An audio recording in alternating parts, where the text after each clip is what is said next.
Have you ever read the ingredients in canned soups? It is just crazy and so unnecessary. Today I will show you how to prepare and preserve your own homemade chicken soup and have peace of mind.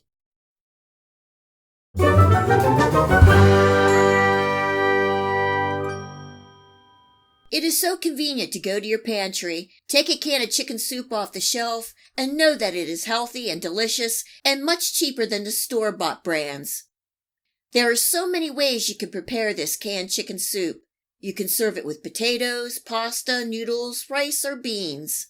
Thicken the broth with a little flour or cornstarch, season, and serve over biscuits or toast, or even pop it in a meat pie. So let's get started. I have some boneless cube chicken breasts, and you can use chicken thighs, celery, onions, carrots, peas, and some of my homemade chicken broth.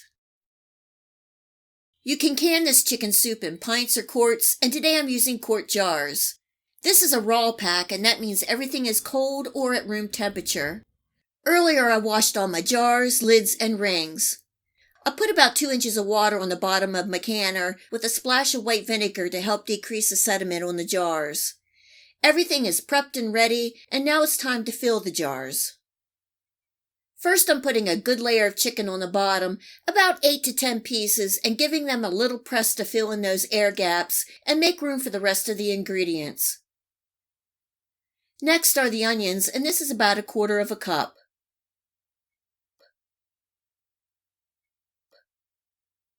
These are frozen peas that I thawed. I'm putting in a nice layer of peas because we like peas. A good layer of carrots,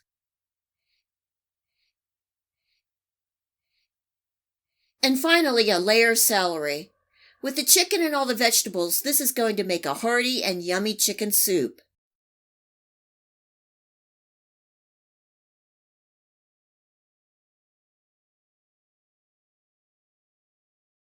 Filling each jar with chicken broth. I'm using my homemade chicken broth, but you could also use vegetable broth or water. Filling it to a 1-inch head space. At this time, you could also add any dried herbs that you like. I choose not to add any seasonings at this time, so I have the option to add what I like when I'm cooking. I have heard using sage in canning results in a bitter taste. I have not used any sage in canning, but I have used poultry seasoning with no issue. After pouring in the broth, another important step in canning is debubbling. I take a plastic knife or chopstick and poke down along the inside jar to release any air bubbles that are caught on the bottom or in between the food pieces. The whole idea in pressure canning and preserving is to remove all the air in the jar so the lid will seal. If you forget to debubble, there is more of a chance of the lid not sealing. Cleaning each jar rim with a white vinegar towel, placing on my lids and rings finger tight.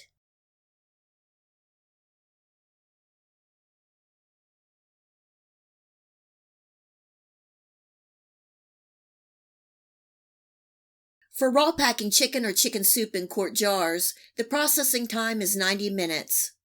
At my location in altitude, I use 10 pounds of pressure. You will need to check the USDA guidelines for where you are located and the amount of pressure you should use, and I will leave that link in the description box below.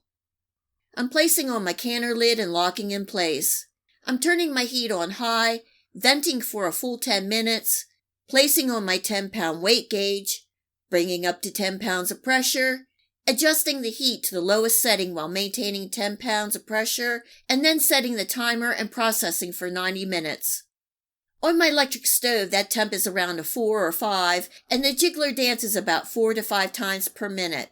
Every stove and location is different, so you will need to observe and adjust accordingly.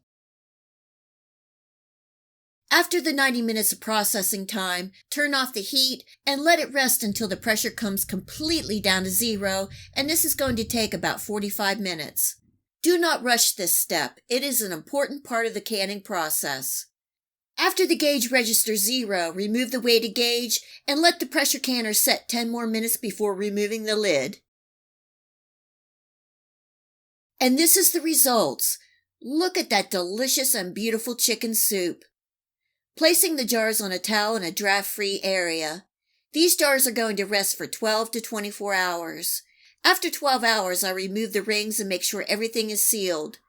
I let them rest for a full 24 hours and then give them a good wash, label, and place on the shelf. There is lots of flavor, nutrients, healing, comfort, and convenience all packed into one quart jar. I hope this canning video has inspired you to do your own home canning and preserving. It really is a great way to preserve your food and convenient for those busy days and nights. And until next time, enjoy! If you like this video recipe, please hit the like and subscribe button. Remember to hit the bell next to the subscribe to make sure that you get my future video recipes. You can also find me on Facebook and at my website. Feel free to share this recipe and my channel with your friends and family. And until next time, much love!